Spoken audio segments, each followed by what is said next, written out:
Medicover Hospitals, Vizag's most trusted hospital. 04068334455. మిత్రులందరికీ కూడా ముందుగా హృదయపూర్వకమైనటువంటి నమస్కారాలు మీ అందరికీ కూడా తెలియజేసుకుంటూ ఈరోజు జలవనరుల శాఖ మంత్రిగా అత్యంత కీలకమైనటువంటి బాధ్యతలు అప్పజెప్పినటువంటి మన గౌరవ ముఖ్యమంత్రి నారా చంద్రబాబు నాయుడు గారికి ఈ యొక్క పదవికి సహకరించినటువంటి మా ఉప ముఖ్యమంత్రి వర్యులు పవన్ కళ్యాణ్ గారికి మా యొక్క శ్రేయోభిలాషి నారా లోకేష్ బాబు గారికి ఈ పదవిని అందించడానికి సహకరించినటువంటి నా పాలకొల్లు నియోజకవర్గ 70,000 కుటుంబ సభ్యులకు అందరికీ కూడా ముందుగా పేరు పేరున కూడా హృదయపూర్వకమైనటువంటి పాదాభివందనాలు ముందుగా తెలియజేసుకుంటూ ఉన్నా. ఈరోజు ఏదైతే పదవి బాధ్యతలు తీసుకున్న తర్వాత ఏదైతే నేను మొట్టమొదటి సంతకంగా ఏదైతే ఇమ్మీడియట్లీ రైతాంగానికి ప్రజలకి మేలు చేకూర్చేటువంటి విధంగా ఏ విధంగా మనం వాళ్ళకి సాయం చేయగలనే ఆలోచనలో భాగంగా మరి ఏదైతే గత 5 సంవత్సరాల జగన్మోహన్ రెడ్డి పాలనలో కనీసం తూడుకి గురబడెక్క కూడా మందు కొట్టలేనిటువంటి స్థితిలో చిన్నపాటి వర్షానికి కూడా వేలాది ఎకరాలు ఏదైతే పంట ముంపు గురవుతుందో ఈరోజు జూన్ 20వ తేదీ వచ్చినా కూడా ఇప్పటికీ కూడా జగన్మోహన్ రెడ్డి ప్రభుత్వం కనీసం మరి ఎస్టిమేషన్ వేయడం కానీ టెండర్లు పిలవడం కానీ వర్క్ ఆర్డర్లు కూడా అంటే సీజన్ దాటిపోయినా కూడా వ్యవసాయం పట్ల రైతాంగం పట్ల ఎంత నిర్లక్ష్యంగా వ్యవహరించి ఈ ఖరీఫ్ సీజన్ కూడా పంట ముంచేసేటువంటి విధంగా గత ప్రభుత్వం ఏదైతే పనిచేసిందో దాన్ని ఇమ్మీడియట్లీ అయినా కొంత మేర కరెక్ట్ చేయాలనే ఉద్దేశంతో ఇమ్మీడియట్లీ ఏదైతే ఆ డ్రైన్స్లో కానీ కెనాల్స్లో కానీ ఎక్కడైతే ఆ యొక్క గురబడెక్క తూడు ఇటువంటి బీడ్ అంతా కూడా ఇమ్మీడియట్లీ క్లియర్ చేయమని చెప్పేసి ఒక ఇన్స్ట్రక్షను. అదేవిధంగా గత 4-5 సంవత్సరాల జగన్మోహన్ రెడ్డి పాలనలో చూసాం ఎక్కడ కూడా లాకులు కానీ షట్టర్స్ కానీ మరామతుల మాట నుంచి కనీసం గ్రీజ్ పెట్టలేనిటువంటి మెయింటెనెన్స్ కూడా చేయలేనిటువంటి దుస్థితిలో ఈవేళ ఈ ప్రభుత్వం ఏదైతే జగన్మోహన్ రెడ్డి ప్రభుత్వం ఏదైతే ఉందో మరి దాన్ని కొంతమేరైనా కరెక్ట్ చేయాలనే ఉద్దేశంతో. ఎందుకంటే ఆ లాకులు కానీ ఆ యొక్క షట్టర్స్ కానీ ఇన్ టైంలో పనిచేయకపోవడంతో వాటర్ మళ్ళీ ఎదురు కూడా పొలాల్లోకి వచ్చి రైతులు పెట్టుబడులు పెట్టి నష్టపోయిన పరిస్థితి కళ్ళారా చూసాం. అందుకే ఆ షట్టర్సు ఆ గేట్సు ఆ లాకులు ఇమ్మీడియట్లీ మరమ్మతులు అదేవిధంగా వాటి మెయింటెనెన్స్ ఇమ్మీడియట్లీ చేయాలని చెప్పేసి ఒక సెకండ్గా వాళ్ళకి ఇన్స్ట్రక్షన్స్ ఇవ్వడం జరిగింది. అదేవిధంగా ఏదైతే గత జగన్మోహన్ రెడ్డి 5 సంవత్సరాల పాలనలో ఏ డ్రైన్లో కానీ ఏ మైనర్ డ్రైన్లో కానీ ఏ కెనాల్లో కానీ ఒక్క తట్ట మట్టి కూడా బిల్డింగ్ చేసినటువంటి పరిస్థితి లేదు.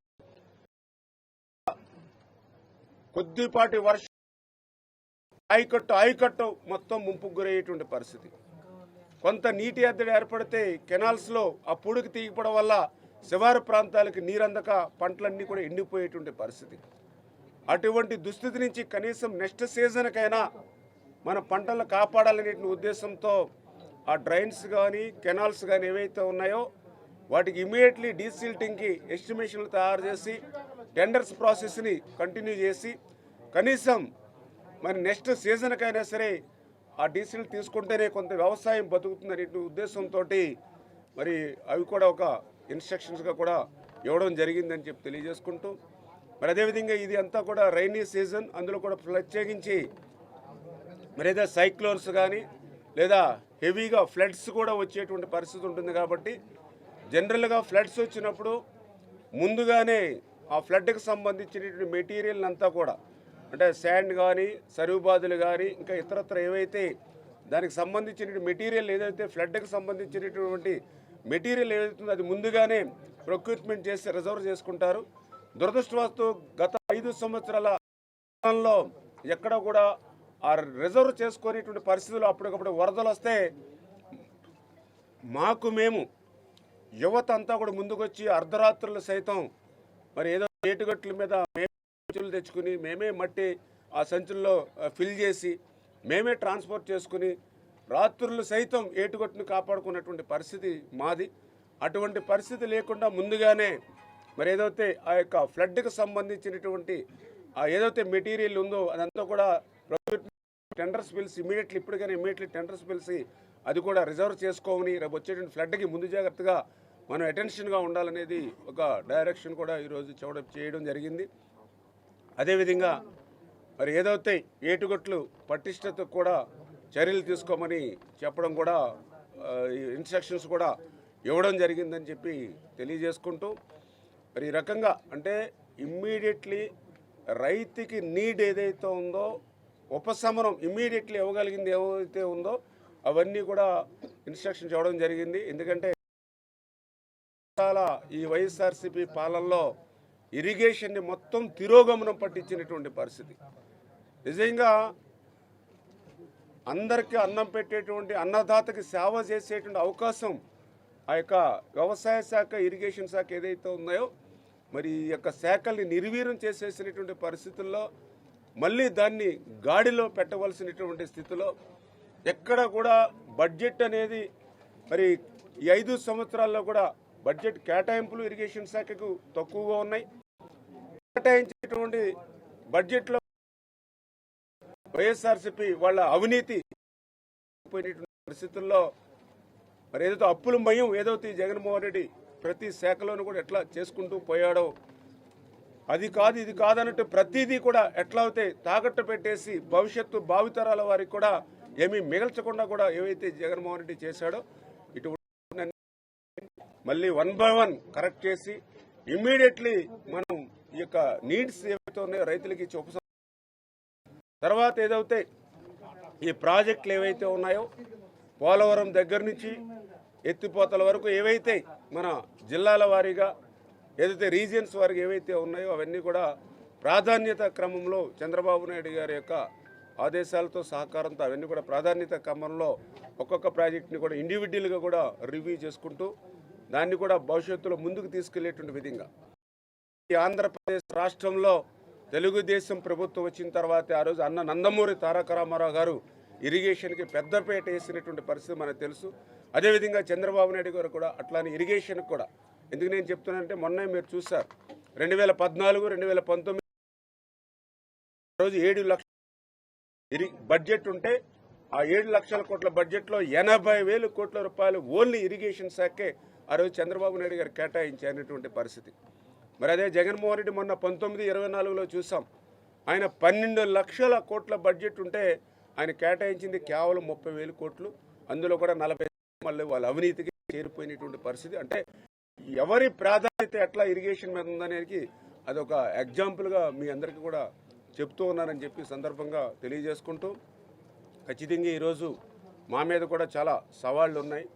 ఖచ్చితంగా చంద్రబాబు నాయుడు గారు ఇటువంటి సవాళ్లను ఎదుర్కోవడంలో ఎందుకంటే ఆయన కూడా చాలా క్రైసిస్ మేనేజ్మెంట్లో ఆయన బాగా హ్యాండిల్ చేయగలిగేటువంటి వ్యక్తి కాబట్టి మరి ఇటువంటి ఇరిగేషన్ శాఖ ఏదైతే ఇప్పుడు క్లిష్టతరమైనటువంటి సమయం ఏదైతే ఉందో ఒక సమర్థవంతుడైనటువంటి ముఖ్యమంత్రి ఒక పరిపాలనా దక్షత ఉన్నటువంటి ముఖ్యమంత్రి చంద్రబాబు నాయుడు గారు తప్పనిసరిగా మేమందరం కూడా ఆయన యొక్క సహాయ సహకారాలతోటి వీటి మళ్ళీ ఇరిగేషన్ గాడిలో పెట్టాలనేటువంటి ఆలోచనతో ఉన్నామని చెప్పి మీ ద్వారా అందరికి కూడా తెలియజేసుకుంటూ అందులో కూడా ప్రత్యేకించి ఏదైతే పోలవరం ప్రాజెక్టు ఎందుకంటే ఇది ఆంధ్రప్రదేశ్ రాష్ట్రానికి ఒక వరం, ఆంధ్రప్రదేశ్ రాష్ట్రానికి ఒక జీవనాడి, ఆంధ్రప్రదేశ్ రాష్ట్రాన్ని భవిష్యత్తులో ఒక కరువు రహిత రాష్ట్రంగా మార్చేటువంటి శక్తి ఒక్క పోలవరం ప్రాజెక్టుకు మాత్రమే ఉంది.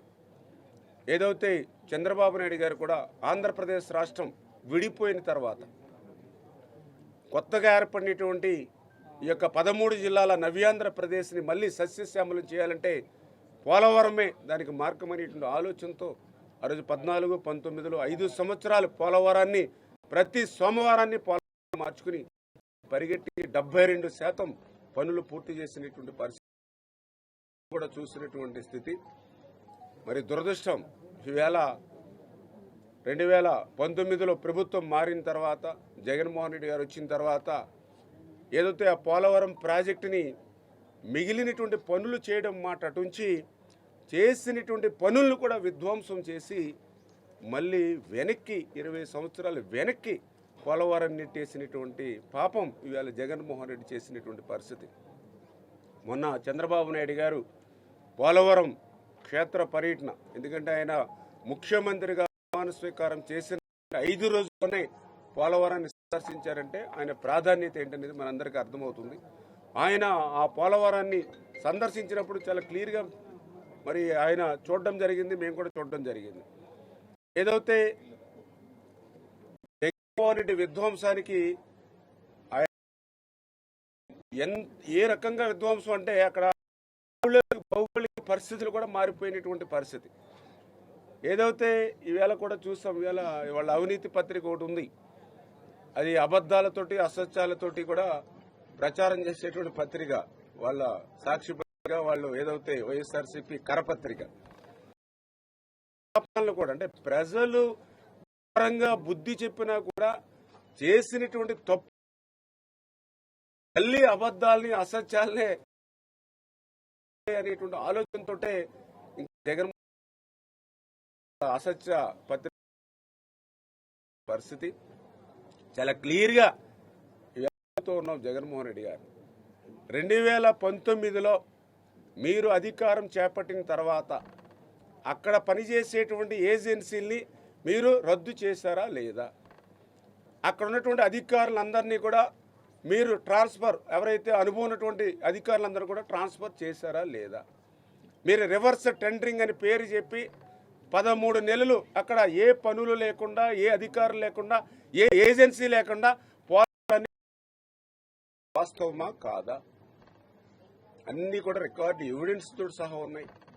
ఏదైతే జలశక్తి మిషన్ సంబంధించి వాళ్ళు కూడా మీకు వార్నింగ్ అంటే ఏదైతే లెటర్ కూడా ఇచ్చారు, హెచ్చరిక, ఇట్లా ఏజెన్సీని పనిచేసేటువంటి ఏజెన్సీని మార్చుకుంటే రేపు ఆ పనిలో ఏదైనా ఇబ్బంది వస్తే, నాణ్యతలో ఏదైనా ఇబ్బంది వస్తే ఎవరు బాధ్యత వహిస్తారు? 2 ఏజెన్సీలకు మీకు వర్క్ ఇస్తే ప్రాజెక్టు, ఇటువంటి ప్రాజెక్టులు ఇటువంటి ప్రయోగాలు చేయడం తగదు అని డైరెక్ట్ కేంద్ర జలశక్తి మిషన్ నుంచి మీకు మరి ఏదైతే ఆ యొక్క లెటర్స్ ఇచ్చిన మాట వాస్తవమా కాదా?